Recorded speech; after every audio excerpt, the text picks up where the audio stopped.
welcome to ABA Inside Track, the podcast that's like reading in your car, but safer. I'm your host, Robert Perry Cruz, and with me as always are my fabulous co-hosts. Hey, Rob, it's me, Diana. And it's me, a lovable pal, Jackie. Jackie, I love the hat you are wearing today. Folks, if you're listening to this, it means you were not here in the recording, so you can't see this great hat. It's got like a military vibe, like you're on the cast of Aliens or something. So do you want to hear this story? I got this hat. Well, I didn't get this hat, but I got this type of hat in 1999 from a company called Gorin Brothers.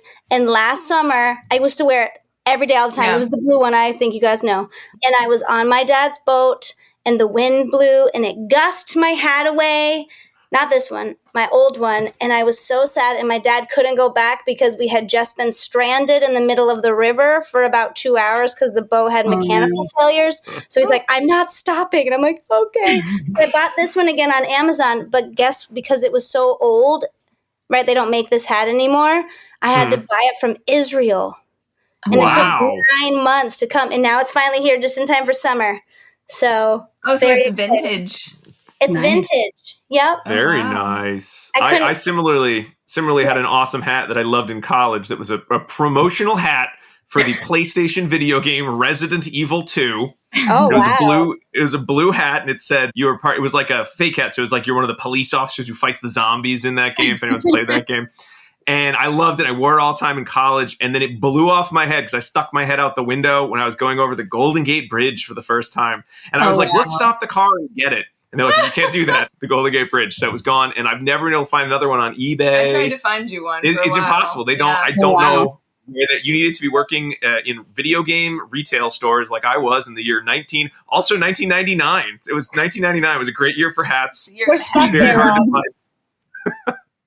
But this isn't a podcast about hats and where to find them. This is a podcast about behavior analysis and behavior analytic research, where every week we pick a topic and read some relevant research articles. And sometimes we pick relevant research articles that we don't understand at all. And then we beg the authors to come on the show and say, please explain to us this concept. And so I don't know if you are a hat expert, special guest, but whether you are or not, we know you are an expert in today's topic, delay discounting. And of course, that means we're talking to Dr. Amy Odum. Amy, thank you so much for coming on the show and listening to our little intro rant. It's my pleasure.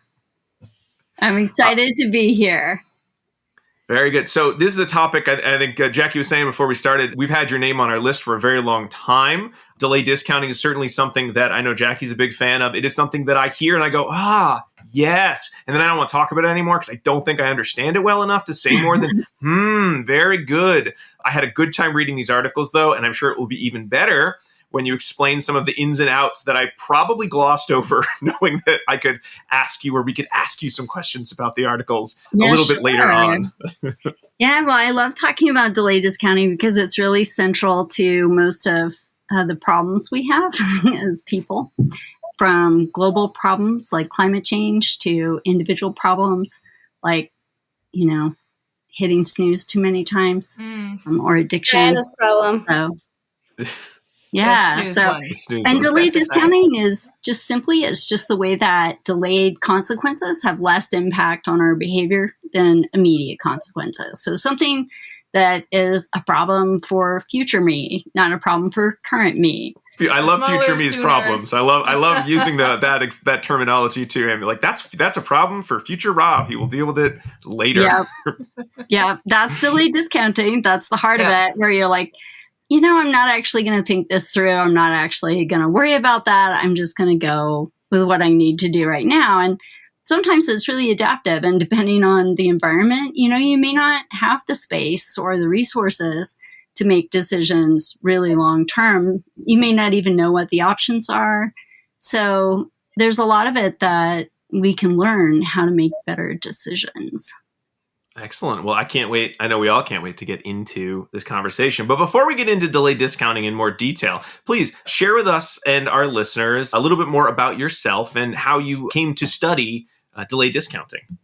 Sure. So I guess there's a lot of different ways I could introduce myself, sort of as a regular person or as an academic. So I'll do a little mix of both. I grew up in North Florida. And I went to the University of Florida because I thought I wanted to be a veterinarian. But then I worked for a veterinarian and realized I did, in fact, not want to be a veterinarian. And so then I just sort of cast about. I was a philosophy major for a while.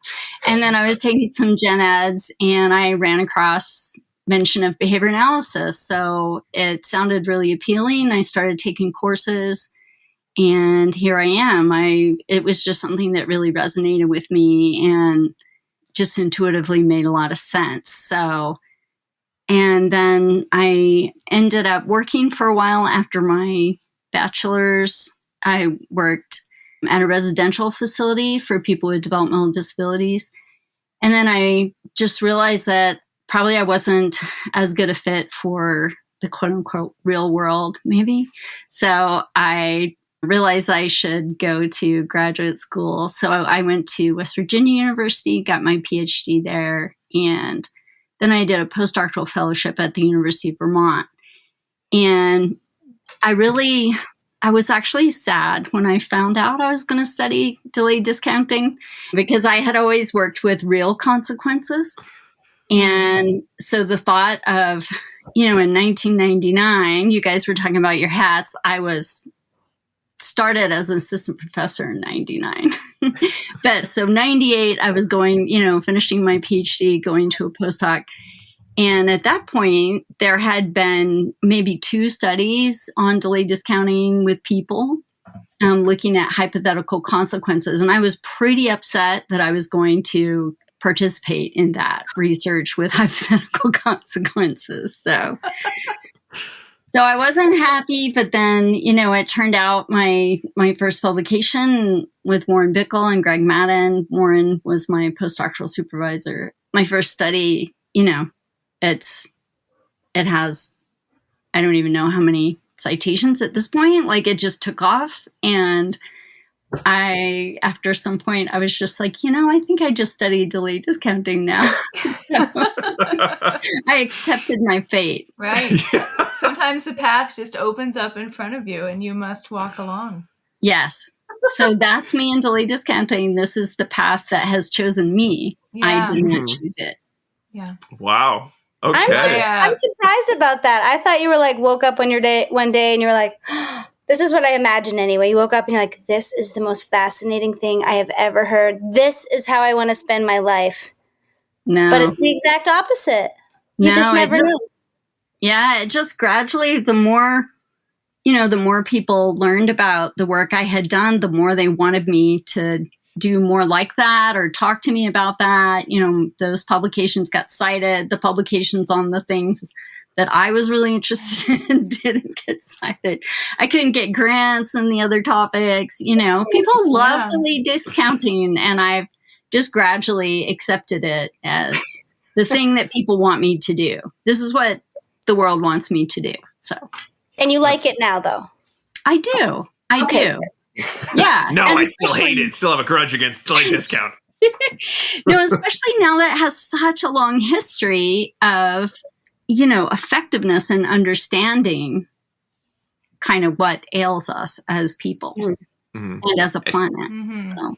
And that might be really interesting too, from your, having that perspective of where the lines of research have come, what's, kind of taken off in the research, what maybe has been a dead end, and just having been a part of it since nearly the start of it being something, that people found value in studying. That must kind of give you this, like, a very unique perspective.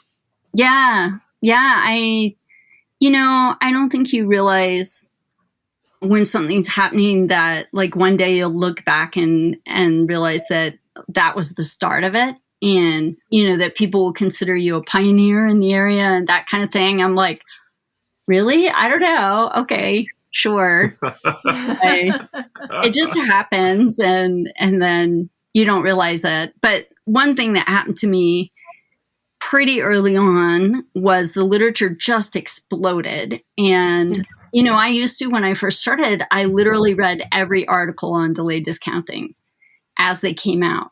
And now it's impossible. I could have a full-time job just reading delayed discounting articles, and I would still never read them all. So I always say, forgive me in advance if there's some really important study that you or your listeners or someone that they know, if there's a really important study that I should be talking about, just send me an email and I will read your article. But forgive me if I missed it. There's literally thousands every year. So I can't read them all.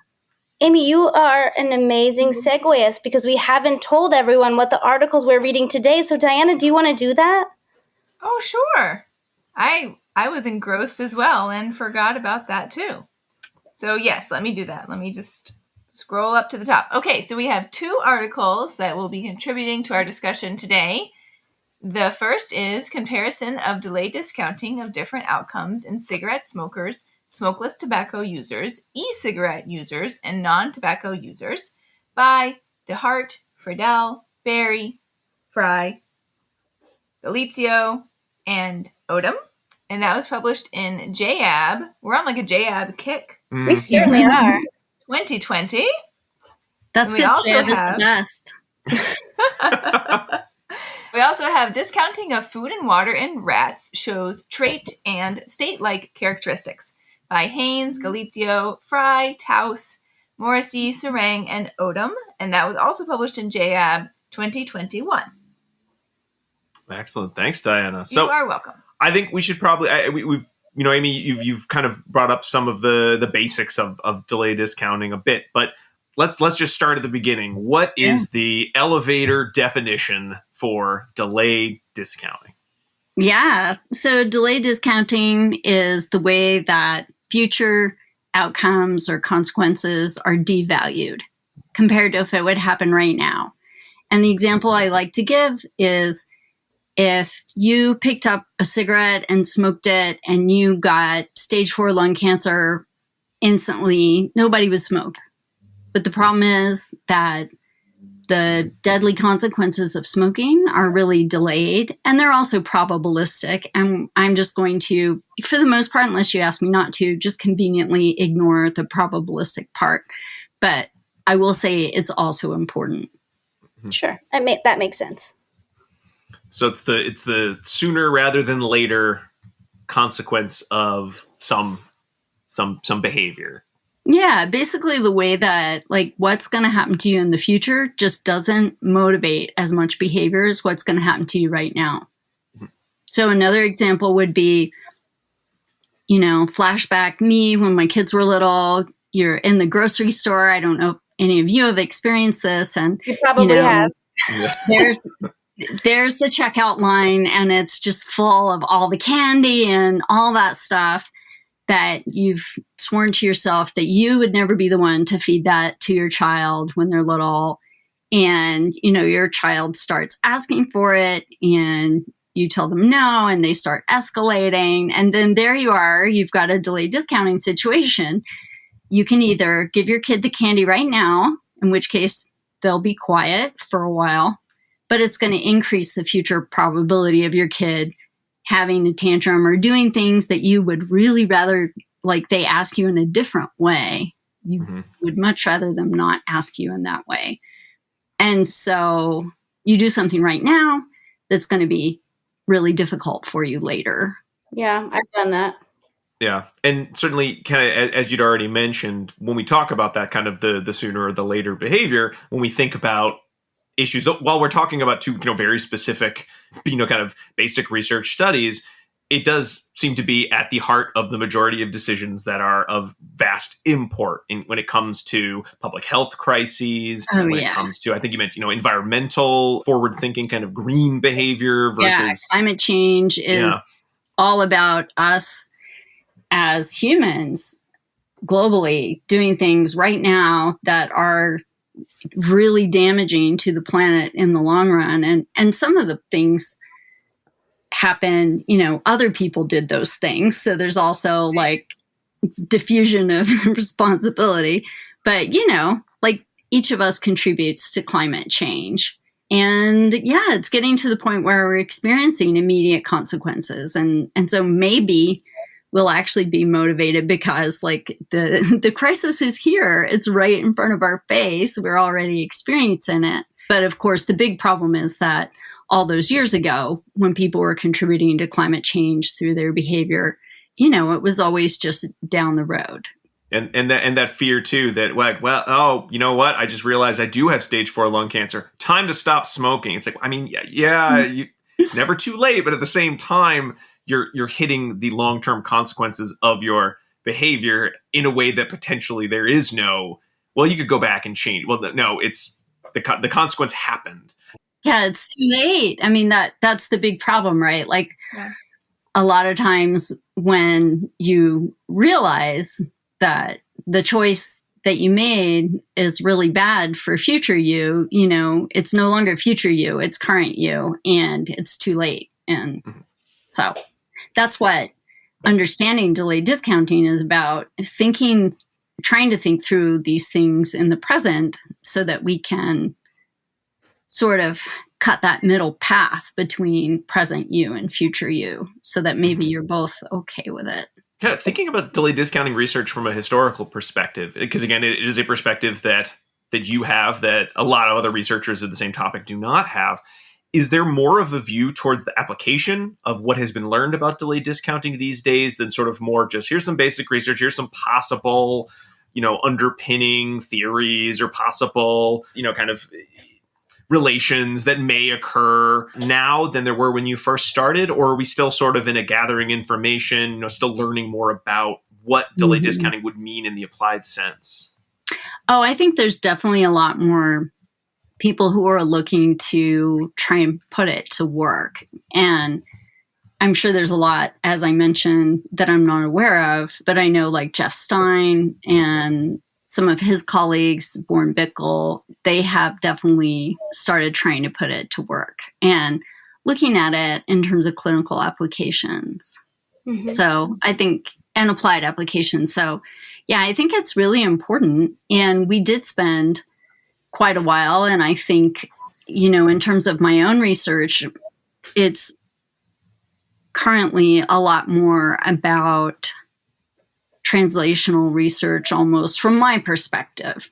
It probably looks like basic research to other people, but for me, I'm much less interested in just basic principles and much more interested in trying to put things to work. So right now I'm working on a rat model of vaping. So we have rats who voluntarily, it's completely voluntarily. I have a special port they use that we've developed in conjunction with some literal rocket scientists at my university. So yeah, we put all that technology to work so rats can vape. And then ultimately, my goal is to try and answer some of these really important causal questions that we can't really get at with people. These young hipster rats and their vaping, I tell you, what's the world coming to? Even the rats are doing it now. Right. They're gonna be wearing Doc Martens from the 90s. Is that what hipsters wear, Jackie? Just hipsters wear Doc Martens? Now they do. Do they? Yeah. Did it come back? Yeah, I don't know. Back. The 90s are back, Rob. Get with it. Changing so fast. Man. Oh, that was a very old thing to say.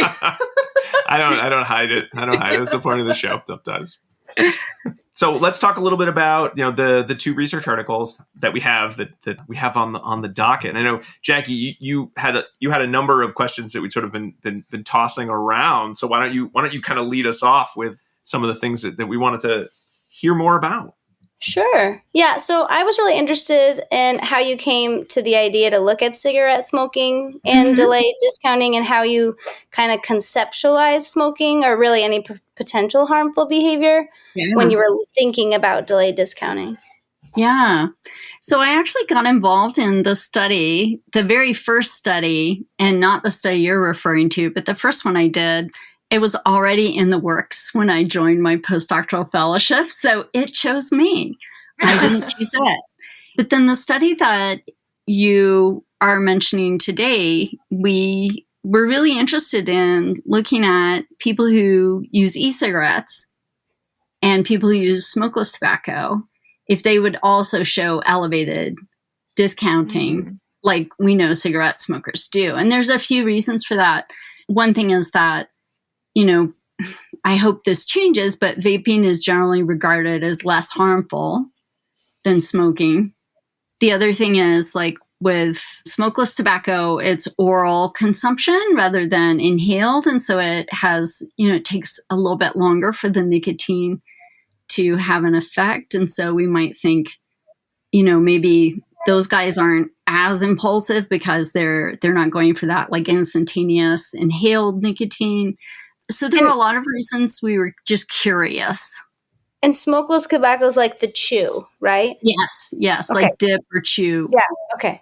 I was thinking that, but I'm not like up to hip. I'm like not up to date on my tobacco use. I was kept looking it up. As the same e-cigarettes and smoke, but it's neither of them. Well, no, I guess smokeless tobacco is smoke, like, but it's vapor, and that's why it's called vaping. Yeah, exactly. So with vaping, you have like they call it an e-liquid, which is made up of propylene glycol and vegetable glycerin, both of which, if you think about it, you shouldn't be putting in your lungs. And in fact, the biggest challenge we had with making a vaping apparatus for rats was the vaping solution kept destroying the equipment, like the pump and everything. So we had to rearrange it so that the vape wasn't going through the pump because it kept destroying it. So anyway, you just heat this e-liquid in the e-cigarette and it vaporizes it. And then that's what people inhale. And you can put flavors in there. And of course, nicotine is in there.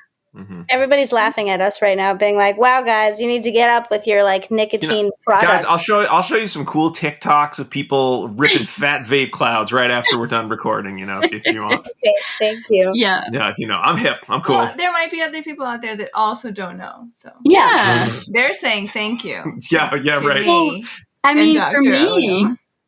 Yeah, for me, it was, I heard about vaping and I was like, I don't know what that is. And then I heard that, middle schoolers were vaping. Yeah. Mm-hmm. And at the time, I had 3 teenagers. And so I was really worried because I know that nicotine by itself impacts brain development. And so for people whose brains aren't finished developing yet, nicotine can pretty much permanently rewire or influence the way your reward pathways develop. Mm-hmm. And so I was really worried. So I educated myself about vaping and then started thinking, maybe I could do some research on vaping. So, but the e-cigarette article that we're talking about today was sort of like part of my initial interest in that, which was really driven by having 3 teenagers in the house. Mm-hmm. Mm-hmm. And so when you're talking about the brain development and the changing of neural pathways, is that kind of where the research suggests that nicotine users are sensitive to those delayed consequences, or like where does that kind of fit? Yeah, that's a great question. And the answer is we don't really know. Like the causal mechanisms. Your puppy is so cute. So we don't really know the causal mechanisms. So it could be like, if you think back to your, research methods class, it could be that cigarette smoking causes steep delay discounting. Mm-hmm. It could be that you're a steep delay discounter, and so that makes you become a cigarette smoker. Or it could be there's some other factor that both makes you likely to become a cigarette smoker and makes you steeply discount delayed consequences. And there's kind of evidence for all of that right now. And so the answer may be really complex. The answer may be all of those. But one of the really most difficult things about doing research with people, if you really want to answer causal questions like that, is that people come to smoking through a pathway that's probably different from people who don't smoke. So if you smoke cigarettes, there's probably a lot of other things that are different about you. So I smoked cigarettes when I was younger. My parents smoked. My mom smoked when she was pregnant with me. Like, I grew up in the deep South where everybody smoked. Like, there are many, many things that can make people vulnerable to smoking. And those things probably also are related to steep delay discounting. So maybe you manage not to become a smoker, but you might still have all these other factors that are causing steep delay discounting. So we know like that delayed discounting is in part genetic, for example. So they've done some human twin studies, and they've done studies with animals, and those show that, like, if you're a so-called identical twin, your twin is going to have their delayed discounting is going to be a lot closer to yours than if you're just fraternal twins. So you're like non-identical twins. And there's a bunch of evidence, like all the different directions, which is why I want to go to an animal model. Yeah, that makes sense. And then just to clarify, just to make sure for the audience, that when you're talking about steep discounting, you're talking about picking the smaller, shorter consequence and not the larger, bigger consequence. Right. So when I think about delayed discounting, I really think about that a curve that shows me the relation between how delayed something is and how much value it has for you. And so as something gets more delayed, under most circumstances for most people, that value of that thing goes down. And you can think about that like in kind of practical ways, like maybe, I don't know, maybe there's this deal on some, PlayStation or something that you want, but it doesn't start until, later. Or you're able to purchase this thing on Amazon, but it's going to take it 2 weeks to get here. Whereas you can buy this other one and it's going to get here, depending on where you live, in a day or two. And so would you take something that maybe is slightly inferior that you could get right away over the thing you really wanted that you went to Amazon to get, but it's not available until 2 weeks? And so maybe I could just kind of talk a little bit about methodology now, about like how we actually find those in different points. So what we do with people most often is we just ask people a series of questions. So I could just ask you some of these questions. Like I could say, would you rather have, $1,000 today or $1,000 in a week? And then I'd say, well, do I get interest? I'm just kidding. I would probably pick the $1,000 now. Yeah, like everything else aside, we'd rather have great things for the most part sooner rather than later. Right. And $1,000 would be great for most anyone. So then I could ask you, would you rather have $990 today or $1,000 in a week? I'd probably pick $1,000 in a week. I wouldn't. Really? I'd pick $1,000 in a week. Yeah, that $10, you can get 2 drinks, you can get a dinner, and a week's not that long. You always take the money now, Jackie. I can invest that money, and then a week from now, I'll be sitting on some great interest. You know what? You'll still be sitting there with $1,000, looking like a fool. You know what? So I'm similar to Jackie. I would probably be like, $10. I'd wait a week for $10. Yeah. Rob. I'm going to learn some terrible truths about myself today, I think. Well, the whole investing scenario is like a different thing, kind of beyond the scope of anything I've ever done research on. But I do know there's a large subset of people who do think to themselves about how they would handle the money if they got it now and how they could make it actually equal more than if they waited. Okay, so this does not mean I'm going to go grab myself an e-cig right when we're done recording because I picked the shorter sooner. Okay. Probably not. I mean, it could happen. I guess. There are many factors. There could be some cool teens outside I really want to impress, Right. They would think it was so cool if you just joined them. Hey, fellows, check it out. Check out my e-cigs. So weird. Don't do that. We're no longer friends. I'm not planning on. No. No. You're actually, I'm guessing, looking at you, I'm not trying to offend you. I'm guessing you're probably older than 18 or 19, 20. I am. Let's just say I got to tell the kids when I took my kids out to dinner the other day, and I laughed at a young man near us getting carded, and they had to ask me why it was funny, and I had to explain, well, they didn't bother to card me and why I thought that was amusing. Yes. They did not quite understand. They just thought it was like, why do you want to be so old that nobody asks you how old you are anymore. But yeah. I mean, you can always move to Utah where they ask everyone for their ID every single time that you ask for a drink. Even if you go to your neighborhood pub, they're still going to ID you every time, even if your hair is gray. It's kind of silly, but it does prevent a lot of underage drinking. So the general approach. And it turns out, there is a segue here. It turns out that there's kind of a critical age for vaping and smoking and drinking and things like that. Like if in general, especially with nicotine, if you haven't started daily smoking or vaping, by like 19 or 20, you're probably safe. So you just really need to get past like 20, early 20s, and you're safe. Like your brain no longer thinks that's a good thing to do.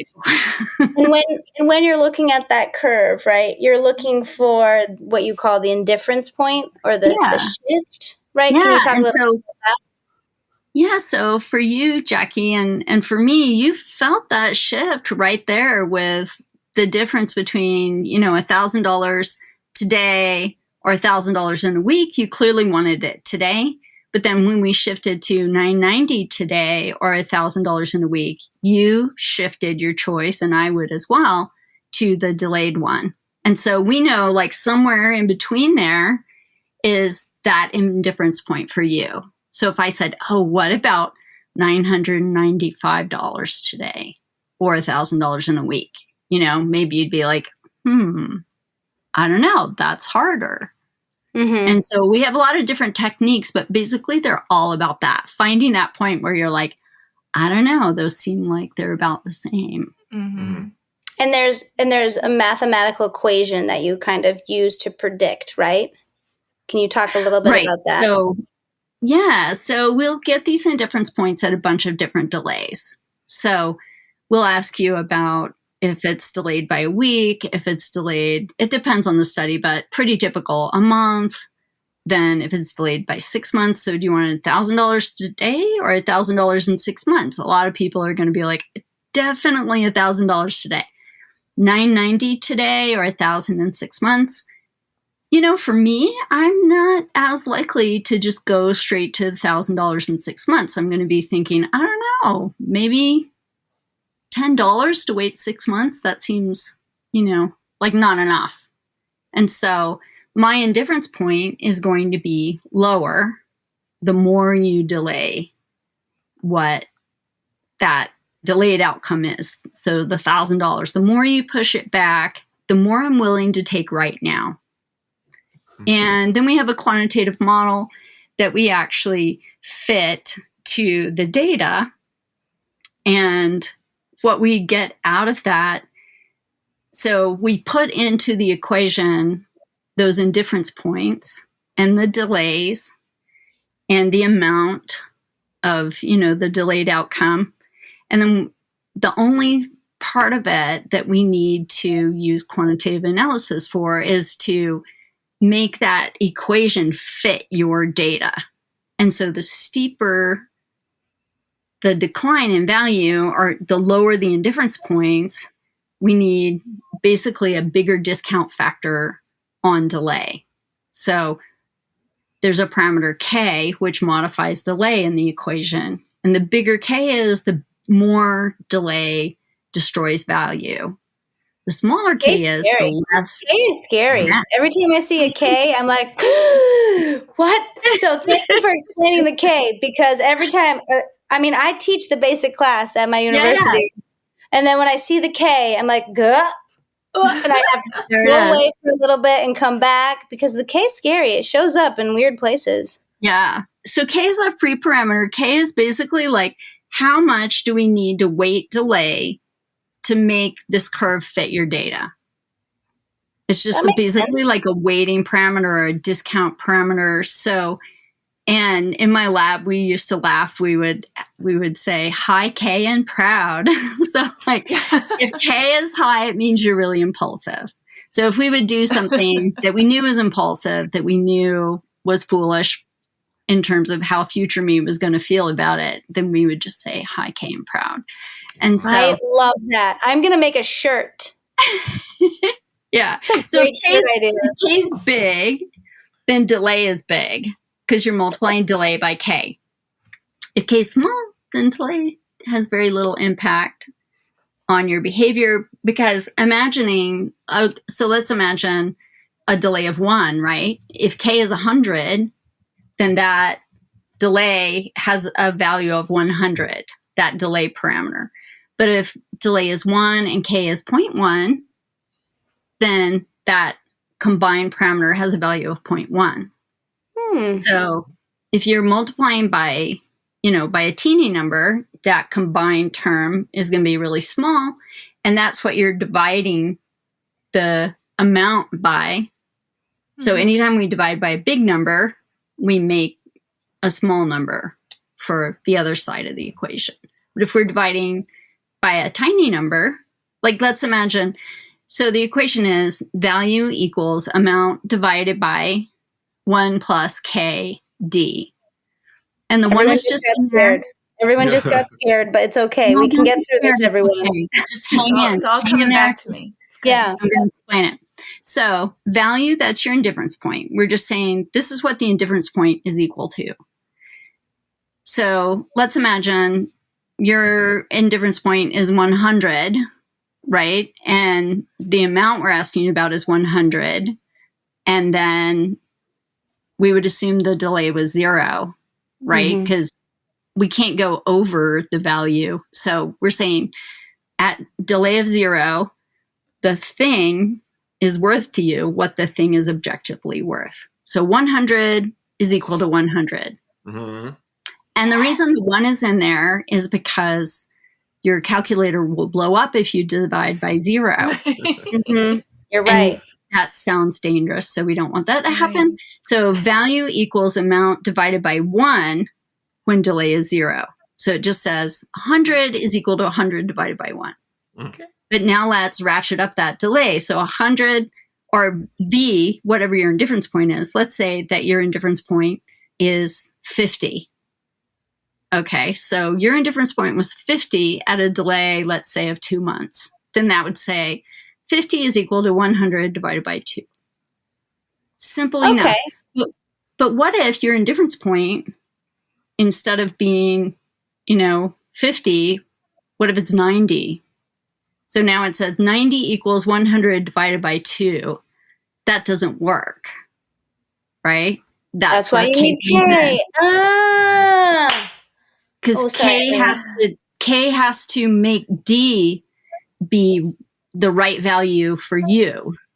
And that's why we call it the individual discounting parameter.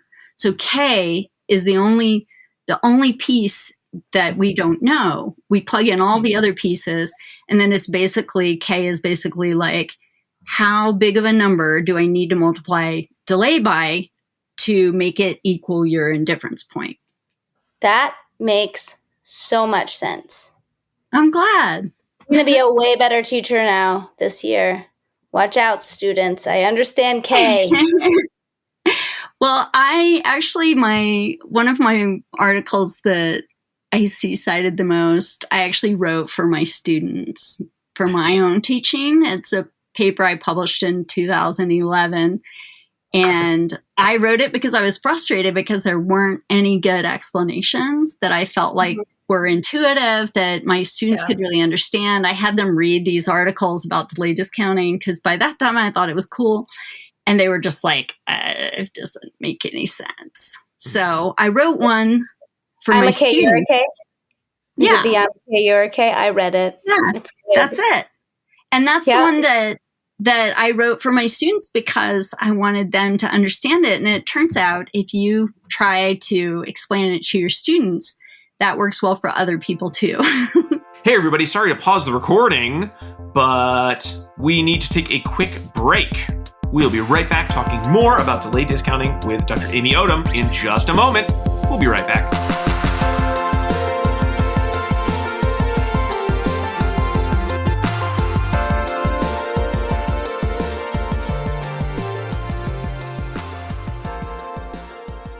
Do you want to be a BCBA? Sure, we all do. Now you can come to Regis College in Weston, Mass. to get your graduate degree. Choose from any one of these courses. Masters of Science in Applied Behavior Analysis. Masters of Science in Special Education. Dual degree in Special Ed and ABA. Or be eligible for your postmaster's certificate. You can complete your degree and be ready to sit for the exam in 2 years. And our 2017 grads had a 100% pass rate on the BACB exam. Come enjoy practicum placement support, ethics mini handbooks, PhD level professors, small class sizes, and a service trip to Iceland. If interested, don't delay. Supplies are limited. Learn more at regiscollege.edu. Again, that's www.regiscollege.edu, regiscollege.edu. One more time, www.regiscollege.edu. See you there!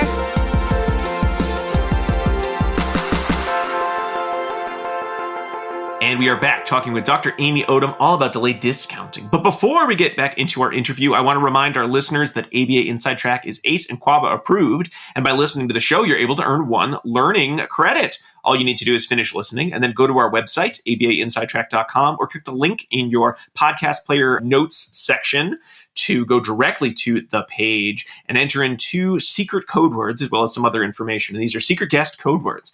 The first code word is Billy. Billy. That is a name. You could be thinking of famous actor Billy Zane from the movie Titanic, or you could be thinking of Dr. Amy Odum's one of her pets. I assume it's probably Billy Zane just because many of us do not know about Dr. Odum's pets, but hey, you never know. Billy. All right, let's get back to our interview. Amy, going back to the study, so you've got the delayed discounting task, right? You know, the money now, money later, and you have all these different tobacco or nicotine users going through this activity, and you find their indifference points. But it wasn't just the one, do you want $100 now or $100 in 6 months? Or you had a lot of different scenarios. How come you had so many different scenarios? You didn't just say, I just need one and that'll be good enough for... Yeah. So, I mean, you could do just one, but it's kind of like fishing around in the dark. You know, you don't really know if you're going to find the point where people differ. And so, like, if I ask you, you know, about a really short delay, it could be the case that everybody we ask, it's going to be pretty similar. So, and it really turns out that the magic is in looking at that whole function. That's where we have enough points to reliably estimate your K, and then we can actually see differences between groups. And we used to use like 7 different delays, but I think now we use fewer. Richard Yee and some of his colleagues published a paper showing that you didn't need 7. They basically took a data set and, you know, subtracted out indifference points when they didn't use those, and they kind of figured out like how many you needed and which ones you needed. So since they published that, we were all like, phew, and now we don't use as many. So. Did you cut out the one where you asked I thought, kind of terrifying question about like, oh, this scenario, you've got a terrible STD and everyone is scared of you and finding the delay or the indifference point between like getting a cure for like temporary cure or money. Like I read that and was very depressed. I wouldn't have continued on in the study, I think. Yeah. Like, is that one gone? Did you decide you didn't need that one anymore? We've only used that scenario a couple times. And it actually it wasn't one that I came up with. It was one that Stephen King came up with that one when he was visiting the lab or something. It was a little creepy. No, I don't know where it came from originally, but that was originated in the Bickle lab. And that one really came out of the whole description came out of the AIDS epidemic. Yeah. Mm-hmm. That's what I read it as. Yeah. Yeah. And those of us who lived through that and lost friends to that, you know, we've seen those scenarios happen to people. And then I think it was fascinating with COVID, you know, we probably got some of that going again with COVID where, you know, people didn't want to be around you and they were scared to come to your house and hang out with you, or maybe people didn't want to help you when you were sick, you know? And I don't know if I should reveal this. I'm reading a book about the plague, the Black Plague. It's fun. This is my fun reading. And one of the things that was apparently shocking about the Black Plague was like up to 50% of people died in a lot of towns. And so like parents wouldn't take care of their kids when they got sick. Wow. And like people wouldn't take care of their spouses. They would just die alone because it was so contagious and people were so scared. So these scenarios, you know, they sound like preposterous and depressing, but humans face these scenarios. No, it sounded very real reading it.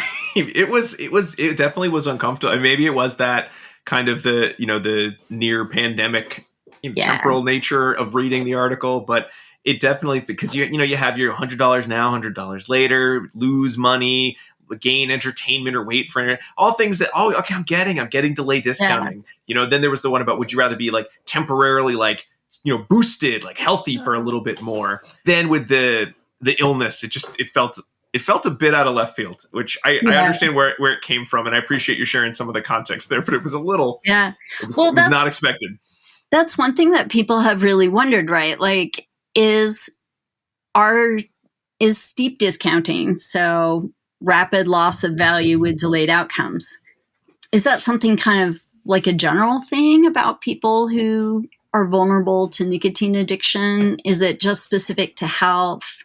Because for sure you're doing a lot of health trade-offs with cigarette smoking. It's enjoyable now, but you're running the risk of lung cancer and cardiovascular disease and all different kinds of health problems that are related to smoking. So we wanted to know like how specific it was to health. So, but we didn't want to ask about, like smoking related outcomes in particular, because obviously people who are smoking cigarettes are discounting lung cancer and they're discounting cardiovascular disease and whatever else. So we wanted to ask a scenario that was about health, but it wasn't like directly smoking related. Mm-hmm. So that makes sense. Yeah. I have a question about the non-smokers. Participants. Yeah. Was that hard to find since this study was about smoking? I know when I get recruited for studies, I'm reading the abstract and they're like, you can join this study if you're this. And if it's about anything that's not related to me, I'm like, I don't need to do this. And I throw it away. So I was wondering because you had quite a few. I mean, it was the lowest number, but it still was, quite a few participants. Yeah, we actually, so all of those studies are really hard to get groups that are equivalent because we know that delayed discounting is related to income, for example, and we know it's related to education. And so, we try to have people who are just like each other, except in terms of what you're interested in. And it turns out, I think the study you're referring to we did in Utah, it's actually way easier to get people who don't smoke cigarettes. So in Utah, it's very hard to find people who smoke and will be in your study. Oh, surprising. So, yeah, we actually had to just, advertise for people who didn't smoke, just in teeny little bursts to try to not get overwhelmed and only have people who did that and try and collect them kind of contemporaneously with the people who smoke. So yeah, every study we've done in Utah, we've struggled to find people who smoke cigarettes or vape. And maybe that's why I'm just focusing on rats now. Sure.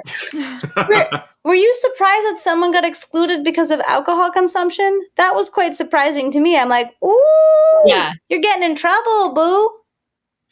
Yeah, we had that in there because other studies, they want to rule it out, right? Right. We don't want to look at delayed discounting by cigarette smokers under the influence of alcohol. Right. And right. So we had a breathalyzer. I mean, we had breathalyzed so many people and never gotten a positive. That's the only one that we had ever gotten. And yeah, we were surprised. And my research assistant was quite concerned and offered the guy a ride home and asked him, could you hang out for a while? And obviously that was a person who was really struggling in terms of daily responsibilities. Right. We have a responsibility not to drive around intoxicated. And if you're not meeting that one, things are probably pretty rough in your life. So, yeah, we were surprised. It's the kind of thing where you just breathalyze people, like just, like as a routine. And then, boom, you get one that's positive. It was pretty shocking. I bet. Yeah, when I read that, I was like, ooh, it's like drama behind that, right? Like, what happened? Was it like, like who knows? Like college kid that just like stumbled in off the street. I always find that to be fascinating. That person was older. Mm-hmm. So yeah, they were older. So one of the other things is that the people who volunteer to participate in our study and are smokers tended to be a little older than the people who volunteer and aren't smokers. So we also had to just try and exclude a lot of people who were just those college kids because they often, we're trying to keep the ages similar. Yeah, that's always challenging. And that gets really hard when we did a study with ex-smokers. And that's even harder because you have to have smoked and then not smoked. Mm-hmm. And so that age group is definitely older than the people who are smoking or not smoking. So it gets very difficult to equate everything. Yeah. So we in behavior analysis typically use visual analysis to interpret our data. Can you explain the statistical analysis that you use to examine your results and maybe why you do that and how it's not scary? Right? Because I know that when students read that, they're like, where's the graph? Where's the graph? Right? And their eyes may ghost over when they have to be looking at the statistical results. So there are a few reasons why we use inferential statistics. One is that we're trying to speak to a broad audience. Even if, like, I'm publishing in JAB, I don't want somebody to come across my article, who doesn't publish in JAB, have a look at it and be like, oh, there are no statistics. So it isn't What real. crazy person would beg for more statistics, Amy? Yikes. Yeah. So in science, if you don't have statistics, then it's just like your eyeballs. And it turns out in behavior analysis, there's actually a pretty big literature on the fact that visual analysis is subject to biases. Surprise, surprise. Just like people can misuse statistics, that also happens. So what we're really looking for is we want to speak to the broadest audience possible, whether they're reading our stuff or not, we don't know. We just always want to make compelling visual depictions of our data. And we want to have strong quantitative analysis, inferential statistical analysis, so that no matter who picks up our article, their brand of persuasion is in there for them to think that it's real. But one rule I have that my students can tell you is I will not publish anything that I can't see by eye. So as a behavior analyst, it both has to line up or else I'm not going to publish that. I don't know what that means. If you tell me there's a statistical difference and I look at the graph and I can't see it, I'm thinking we need to do some more research here, or that thing doesn't have an effect or whatever. Like, it has to be, for me, it has to be both. It has to pass what we call the interocular trauma test. So it has to hit you right between the eyes. And the statistics have to also be robust. All right, that's really funny. Yeah. So yeah, everything I publish, I want it to line up both ways. And if it doesn't, I don't force it. I'm like, okay, that's all right. That didn't come out like I thought. I'm not going to, massage the numbers. I'm not going to do any of that. So I probably publish less than I don't publish. Like, I have plenty of things that I don't publish that I'm like, I don't know. I don't think I did that experiment quite right to really bring out the effect that we're seeing here. So need to crank down on experimental control or use different values of our variables. Maybe we didn't use a long enough delay, or maybe we needed some more short delays, to really capture that whole curve. So yeah, I have a bunch of unpublished stuff that sometimes I do experiments, multiple times until I'm convinced that it's genuine. And then I try to publish it. So neat. I wish I had multiple experiments. I really one of my worst fears would be that someone couldn't replicate my work. True. Mm. Yeah. So I always try to keep that big picture in mind. We know now The delayed consequence. you're not Stephen King nightmares. You're like, oh, somebody couldn't replicate my work, and you wake up with cold sweats. Yeah. Not replicable. Not replicable. Ta-da! I really appreciate what you're saying and this approach, and I hope I remember now I already forgot the hit you between the eyes phrasing, interocular trauma. Yeah, the interocular trauma test. That is just brilliant. It's not my original phrase. Someone else taught it to me, but it's great. But I've seen in some of some journals, maybe not like our flagship journals, but tangentially related journals, where you'll see data that are displayed in sort of a traditional for us visual inspection arrangement, but then they'll also have added in some maybe effect size as well. That's and perfect. It's clear as day in the graph to us, but for someone outside of our field, they're not used to that. And so the effects are there, the results are there, but they're just presenting it in a way that's interpretable to a larger audience, which I think makes a lot of sense. That's exactly it. And I actually saw one time I was reading some meta-analysis, and they specifically talked about how there was this one study that they didn't include because the authors didn't do any statistics. Yeah. And so, they couldn't include it because there was no effect size. There was no, whatever it was, the metric they were using, they couldn't include it. So, yeah, I think behavior analysts need to not only think about our own selves as the audience, but we need to think about convincing the rest of the world about all the great stuff we have, because it's really easy to get discounted if someone picks up your article and there's no statistics. They're like, what is this? We get people think it's like a case study a lot of times. Yeah. Right. They don't realize that it has rigorous experimental control and things like that if it doesn't have what scientists are looking for when they think of how is it that we can all look at the same thing and come to the same conclusion? Statistics are heuristic, an aid so that we can all be like, yes, that I'm pretty sure that thing is real. Yes. Yeah. And both systems of interpretation are fallible. Exactly. But when you have, add in some additional layers of repeatability there that can assist.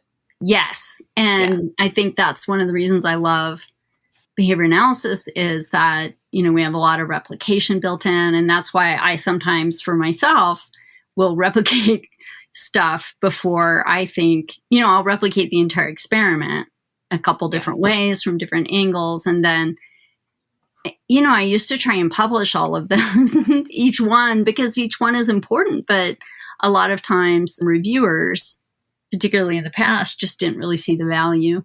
Mm-hmm. And so they were like, I don't know why you're including experiments 1 and 2. You should get rid of those. Experiment 3 shows it the most clearly. So you should just have experiment 3. You're like, no. And so yeah. So sometimes I try and include them. Sometimes I don't, but I don't want to ever publish anything that I'm not sure about. Yeah. Yeah. I respect that. Were you surprised about the results in the current study that we're talking about with the e-cigarettes and the cigarettes and the smokeless cigarettes? Smokeless tobacco? Were you surprised? Really? I was kind of I thought there was going to be a difference. Like nobody ever does a study to show that they're not different. Right? Like, nobody's like, I'm going to set out to show that smokers and e-cigarette users are exactly the same. And I know a friend of mine, Suzanne Mitchell, a study of hers she did where she had tobacco users who are called chippers. And so chippers are people who just basically bum cigarettes off other people is the terminology that people use. And so you never really buy your own cigarettes. You just borrow from other people. And then, of course, if you do that enough, like people don't want to share. So maybe every once in a while you'll like buy someone else a pack or something, but you don't keep your own cigarettes and you don't buy cigarettes for yourself.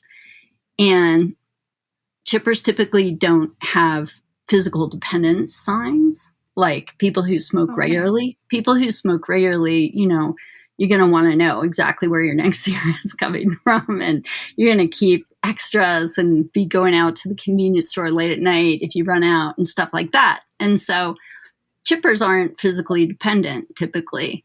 And so Suzanne Mitchell did a study looking at chippers and regular smokers and found no difference in delay discounting between them.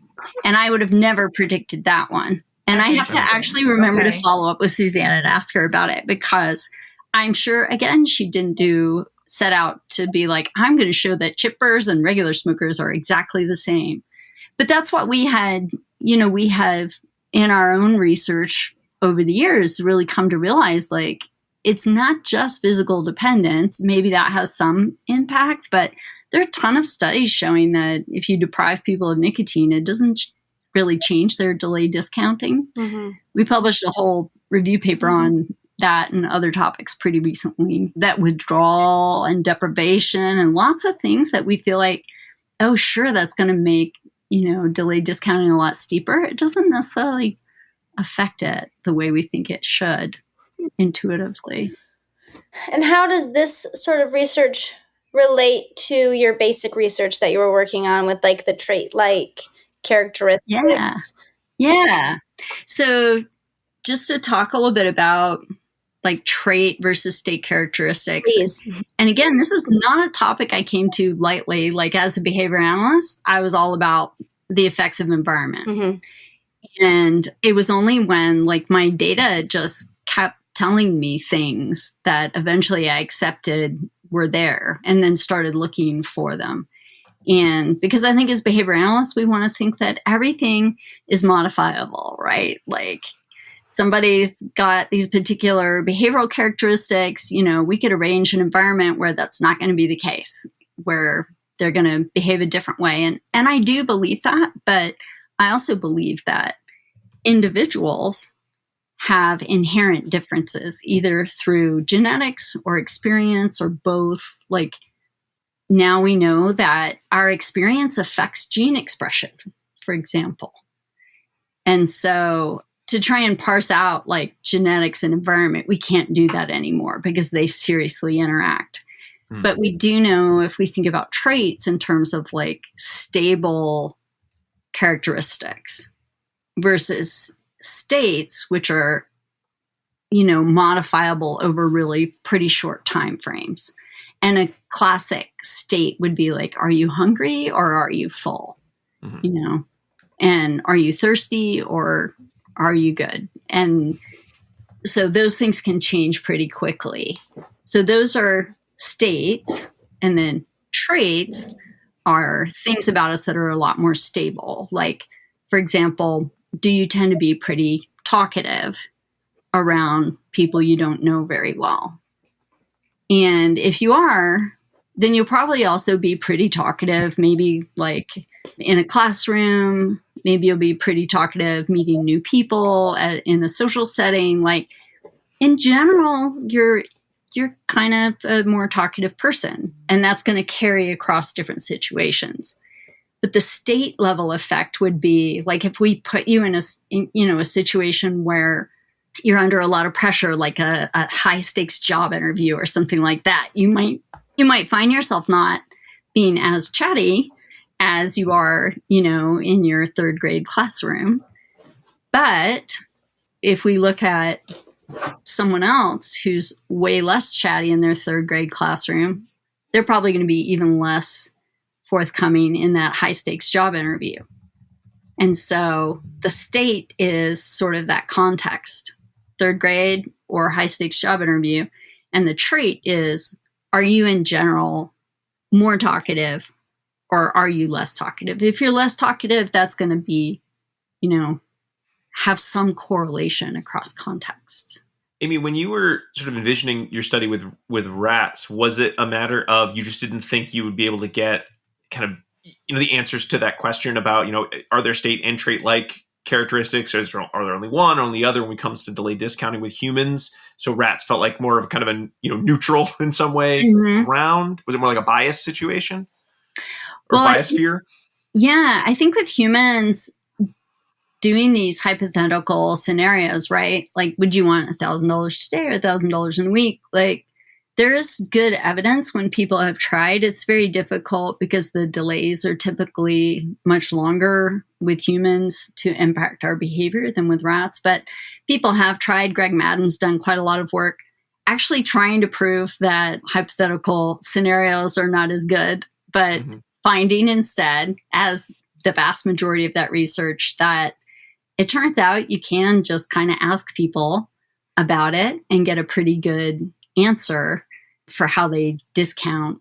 It is highly correlated with like actual scenarios.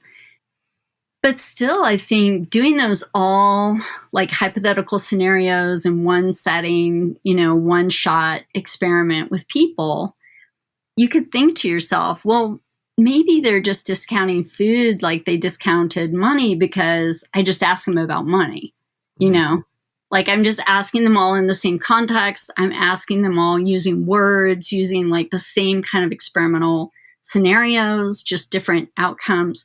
So maybe the reason the different outcomes are correlated, discounting across outcomes is correlated, is just kind of an artifact of the way we're asking the questions.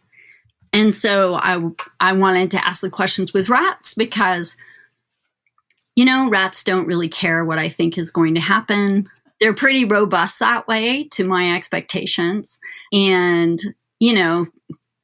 the way that we devised the test, they would do delayed discounting scenarios with water one day and then with food on a different day.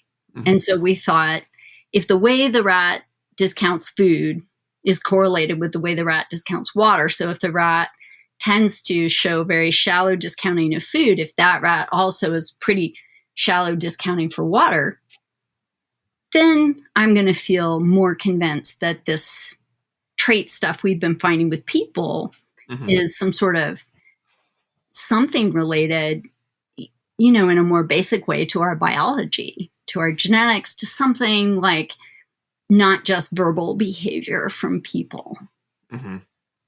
So now, did you do a pilot study with the rats where you asked them the hypotheticals and their answers weren't very good, so you sort of had to go back to your operant conditioning chambers? Or did the Myers-Briggs? They just sat there and looked at me. They just the thing about what's your rats, favorite entertainment? Come on, rats! I can't do the study. You gotta answer.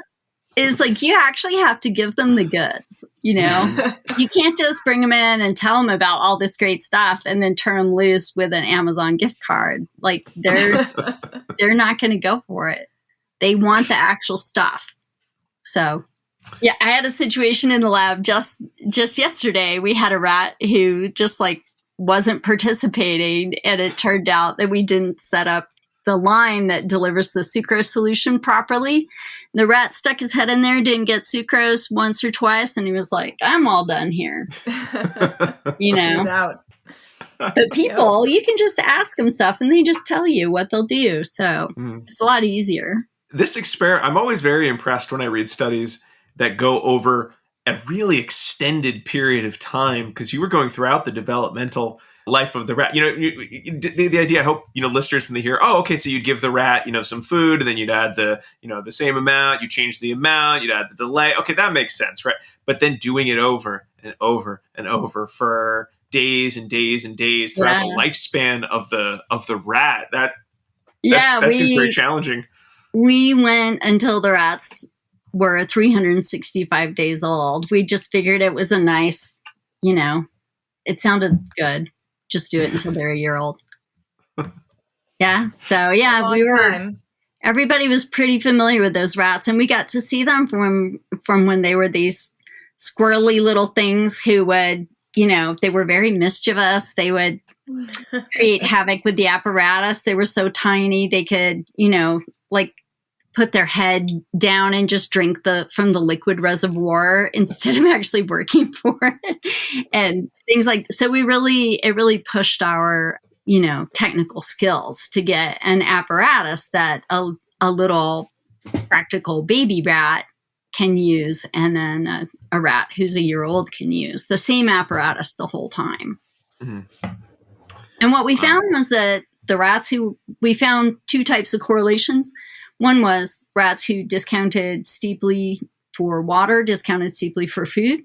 And the other thing is the rat who discounted steeply when they were a little adolescent pup, they discounted more steeply when they were a year old, which is, middle-aged in a rat. So this is a little bit of both when it comes to delay discounting. It's not just trait, it's not just state. Exactly. You have to take both into account. You have to take the development into account. And I know over time, Mm-hmm. they discounted less steeply as they got older, just like people, thank goodness. And so, we got to see like so many interesting things in that study. And I'm so happy that you said that it's all of it, because sometimes one of the most frustrating things to me is like, I'll be reviewing a manuscript and they'll say that, I believe it's trait characteristics. And I'm like, yes, but it's also a state characteristic. Like, I don't believe it's just one or the other. It's both. Mm-hmm.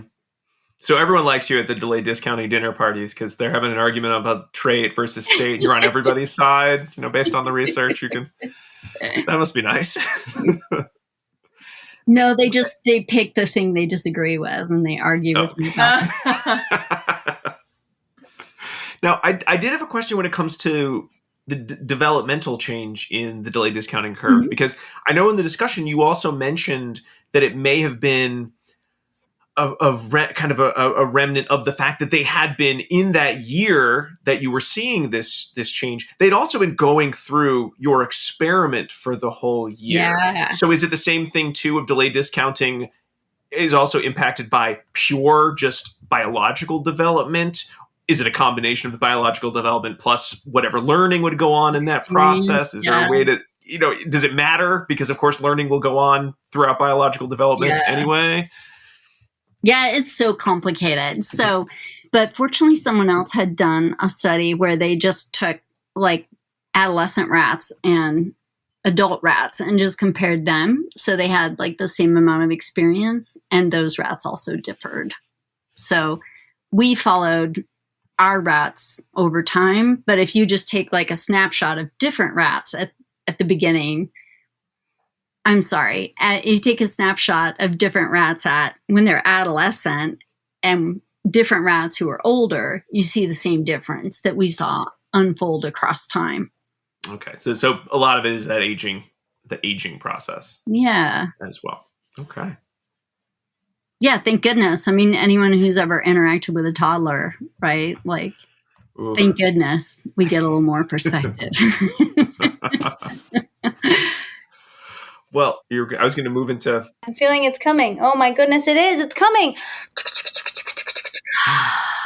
We're moving into not the very last segment, but the next segment of the show, the dissemination station, where we're going to talk a little bit about what does this all mean for humanity at large, or the field of behavior analysis, or the field of substance prevention, for instance. So, Amy, I guess one of the big questions is you're now looking a little bit more at sort of the basic research, rat research. Mm-hmm. What's the one-to-one correspondence there? Is it more just about developing the models that you can then test in an applied setting? Is it more that you're learning things that should relate to other organisms? Like, how does that all kind of come together in terms of your research in this field? I think for me, there are other people who do different types of translation. But for me, one of the things that I really want to get at with this rat vaping model is just to see how certain things impact other outcomes.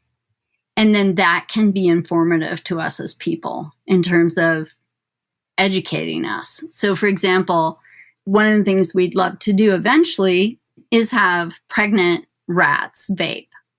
Mm-hmm.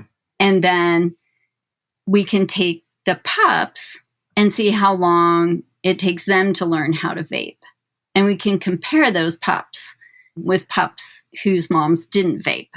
Mm-hmm. Or, this is one of the things that surprises people, your father's drug use history can have an impact on you as well through epigenetics. And that is something that people have not realized because it's not so obvious, right? Like if you have a mom who drinks, it's pretty easy to see the outcomes on the child, but it's much harder to understand and to tease apart like the impacts of paternal substance use on offspring outcomes. But they are there, and the way that the mechanism is through epigenetics. So your parents drinking or your parents smoking, your parents' experiences change certain epigenetic markers, which are heritable. And then that kind of like is almost like the starting state for you. So you can't inherit your parents' drug use directly, but your parents' drug use can affect your propensity for drug use by changing those epigenetic markers, kind of like your, the starting settings in a video game, basically, is one way to think about it. I appreciate you used an illusion that I would get, Amy. Thank you. And that's the kind of stuff that's super hard to do with people. But it's pretty easy to do with animals. I mean, it's also much harder, right? Like, because people, you just ask them for half an hour what they think they would do, and then they're all done. And animals, it's a lot of time. But in terms of the experimental control, so that's the kind of stuff that I'd love to be able to do. Another experiment we really want to do is to look at energy drink use in rats. Turns out, big surprise, rats love energy drinks. They love to vape. Like, they love the same stuff that these are some cool rats you're working with, Amy. Wow. So we want to do things like give the rats energy drinks and then see if that influences how susceptible they are to vaping. Ooh. And that's a great question. And then another thing I really want to do is there is a subset of research that's called, the mechanism is tobacco regulatory science. So the National Institute on Drug Abuse, you can apply for grants doing basic research, asking questions that they want to know the answers to so that they can use that to help regulate tobacco products. So, for example, research showing like the effects of different flavoring on adolescent rat vaping, for example. That's the kind of research that you can do that the National Institute on Drug Abuse is like, this has some pretty clear implications. And that money for those grants actually comes from taxes on tobacco products. They just put it back into basic research to help them regulate tobacco products. So I really want to apply for one of those grants so that I can help, through my basic research, help regulate tobacco products in a way that is most helpful to us as a society. So, that's great to know, because kind of one of the questions I also had was, do we have to wait until we've answered all the delay discounting questions in basic research and now application, and who knows how long that could be? But it sounds like there are some questions that could be much more quick to go from basic to applied research, even in, maybe more simple questions, but questions that can have really big policy implications down the road. Or I think relatively soon.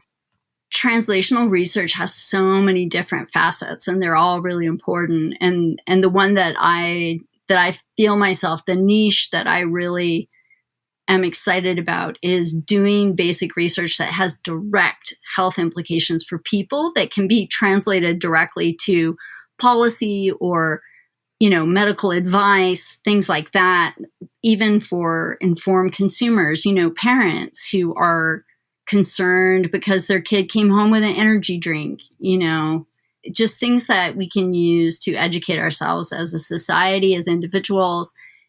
I've had a lot of different reactions when I tell people. They're like, so what do you do? And I'm like, oh, right now I'm looking at vaping in rats. And I had one person, he said, why? Amy, why? Why would you do that? He was so upset. Oh, no. It just seemed cool. I don't know. And And, I just patiently, I laughed because it was such a hilarious, it was the most extreme reaction I've ever had. But I just laughed and gently, gradually tried to explain to him why I do this research, because I think it really has big implications for us as people. You look at how many genes we share with rats, and, I think we're pretty comfortable using rats in, cancer research or diabetes research or things like that. So I think as a society, we could have a better appreciation of just how much they are like us in terms of basic behavioral processes as well. And then the ultimate full circle is to try and get at these causal delay discounting questions regarding smoking and delay discounting, get at them with rats, because rats who vape, we can have them have the exact same adolescence and childhood and prenatal experiences as rats who don't vape. And we will never do that with people, because vaping and smoking are correlated with many difficulties that people experience. So I have a great solution. I think I really appreciate this. So instead of in People magazine, they have like celebrities, they're just like us. We should have a column, rats and mice, they're just like us. And then put pictures of mice doing things that we do, right? And then people are just like, oh my gosh, we are alike. They love Starbucks. They love Starbucks. The one that driving the little car. Yeah. They love to drive. Yeah. The one that I love is, it turns out that rats laugh when you tickle them. It's just that it's outside of our hearing range. Because they have a lot of ultrasonic vocalizations that are outside of our hearing range. They do have vocalizations that we can hear, but they have a ton that we can't hear. And they laugh when you tickle them. And if you just make that ultrasonic range in our hearing range, you can hear them laugh. Oh, wow. Amy, I usually take a clip from near the end of the show, sort of, to put on our social media. And it's usually like, the host saying something very like, and this brings our topic all around. I feel like I'm just going to use the rat's laugh clip. It's like, everyone has to know. Yeah. how cool. And they dream about, like, if you have them learn a maze, they dream about it at night. They dream about the maze. Because you can see their feet moving? Actually, so scientists have to get in there and figure these things out in ways that we typically would not do with people. So if you just put recording electrodes in different parts of their brain, you can see like the pattern of firing as they're going through the maze. And then at night when they're sleeping, then you can see that exact pattern going at the same time that they have like signs of REM sleep. So they're dreaming, and then you can see that the pattern looks just like when they're running the maze when they're awake. They did that with dogs and humans. That's how they know that dogs dream about their humans in the night. I was just going to say that. Yeah, we looked at that together, I think. I think that's... Oh, maybe. Yeah. It's sweet. And it turns out, this is a whole nother topic, as they would say, where I grew up, but it turns out that sleep is really critical to learning. Learning is not just like, for college students, putting a bunch of stuff in your head. It's about putting a bunch of stuff in your head and then sleeping on it. That's what actually, produces durable, powerful learning. And so that's why I advise my students to study before they go to sleep and make sure they get plenty of sleep. Yeah. It's all my way of being like that mom person who's like, you need to, eat healthy and get plenty of sleep and give yourself plenty of time to dream about what you're trying to learn. So, wow. Well, Dr. Amy Odum, thank you so much for coming on the show and talking about delay discounting. If folks find themselves dreaming about delay discounting and they want to wake up and ask you questions, is there a place that they could contact you to do so? Yeah, my email address is pretty straightforward. It's amy.odum, ODUM, @usu.edu. Yeah, that's the best way to get a hold of me. And I do my very best to answer my email, but I also get a fair amount of it. Sometimes my parents do over. Sometimes my kids, when I'm driving or something, I'm like, hey, I need you to check my email, do this, answer this email, things like that for me. And they're just like, Mom, why do you get so much email? So if I don't answer your kids as, hey, email, Siri, write the same. If I don't answer your email, just email me again, because I'm not intentionally ignoring your email. And it's not a delay discounting experiment that you're running to see, like, how will they wait? An email from Amy Odum, would they want it responded now, or will they wait 6 months, or a month? Like, where's theirs? Okay, I'm not intentionally doing that. It's no informed consent. No, I know. Well, later on, Amy will email to let them know they've been in a study this whole time. I don't know if that's getting past. No, it's not getting past IRB.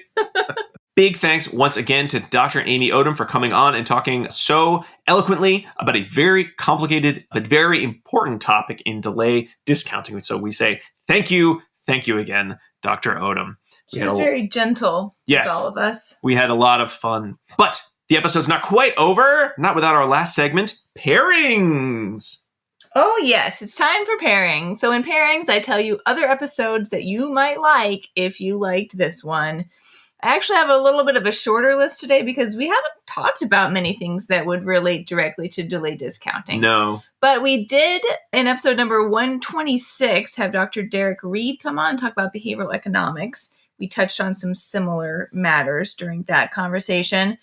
I also wanted to highlight episode 189, which was a self-control. Mm-hmm. So, this episode we talked a lot about smaller, sooner over longer, later, or vice versa. And self-control hits on some of the same points.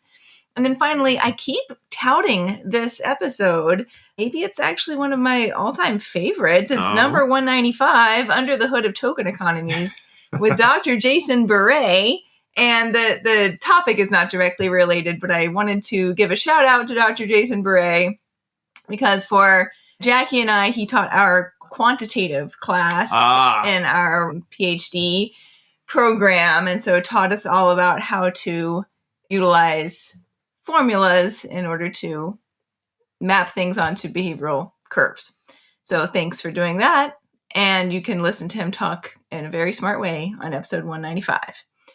The other part of pairings is a snack that I might recommend that you enjoy with these. And so the snack that I recommend for this episode, Rob, is a case of Wonka bars. Why would you? Is that a real product? I thought that was only in movies. It is only in movies, but that's okay because we're working in a hypothetical realm here, aren't we? And there's a part in the middle of that movie that I didn't really understand as a child, but now I do, where they're talking about the value of the case of Wonka bars, right? And what would you give in order to access a case of Wonka bars? Oh, it's that teacher? He's doing what would you have? Let's say I had one Wonka bar and you had two. Is that one? Or it's that one, but that's not the part I'm thinking of. I'm thinking of the woman whose husband is being held for ransom. Oh. And they come on and say, she says, what do you want? I'll give him anything. And he says, what they want is your case of Wonka bars. Mm-hmm. Did you hear me? It's your husband's life or your case of Wonka bars. Mm-hmm. Which is, how long would they give me to think it over? I see. So that is my crude analogy to delay discounting. You should have told Dr. Odum that one to see if they wanted to add it to their scenario. How much is a case of Wonka bars worth to you compared to? And they just give you a look like, what? I'm sorry. What are you? I don't want to be in this experiment anymore. Do you want me to quote more movies? I think we're good. Okay. No, thank you, though. Yep, thank you, Diana. anytime. Appreciate it. All right. Well, that brings us to the end of another episode of ABA Inside Track. Again, thanks to Dr. Amy Odum. And thank you so much for listening. We'd really appreciate it if you subscribe to the show, left us a review on Apple Podcasts, Spotify, wherever you like to get your podcasts. A couple other places you can find us online. We're on all the socials as ABA Inside Track. You can go to our website, abainsidetrack.com, to find links to all of the articles that we discuss in our episodes, a list of all of our previous episodes, as well as a place to purchase CEs. And if you would like these episodes with the subtitling feature, you can go to YouTube, where we have our YouTube page, where these episodes also get posted. And if you want even more ABA Inside Track content, including getting episodes ahead of time, getting a chance to vote in polls for our book clubs and live episodes, as well as to get some discounts on CEs and even some free CEs, you can subscribe to us on Patreon at patreon.com/ABA Inside Track for just $5 a month for some of those discounts and a chance to get access to our live episodes. And if you want even more, including those book clubs, maybe you want to hear our upcoming discussion of Walden 2 right as it airs, you can increase your subscription to our $10 level. But again, that's patreon.com/ABA Inside Track. And finally, you can always email us at abainsidetrack@gmail.com. All right, a couple other thanks. Thanks to Dr. Jim Carr for recording our intro and outro music, Carl Sturry for our interstitial music, and Dan Thabit of the Podcast Doctors for his amazing editing work. We'll be back next week with a... Do the code word. Oh, do the code word. I should do a second code word. I'm glad you reminded me, or else I would have had to email Dan at the Podcast Doctors to add it in later. But no, we'll put it in right now. Our second secret code word is milkweed, milkweed. It's a food that monarch butterflies enjoy eating as part of their migration. And Dr. Odum is getting ready to plant some, or is in the process of planting some, for the upcoming migration. If you haven't seen a bunch of monarch butterflies, depending on where you live, not sure when they come around, but it is a very cool cycle. And that was the code word milkweed. Okay, and now it's time for the end of the episode. We'll see you all next week for another fun-filled episode of ABA Inside Track. But until then, keep responding. Bye. Bye.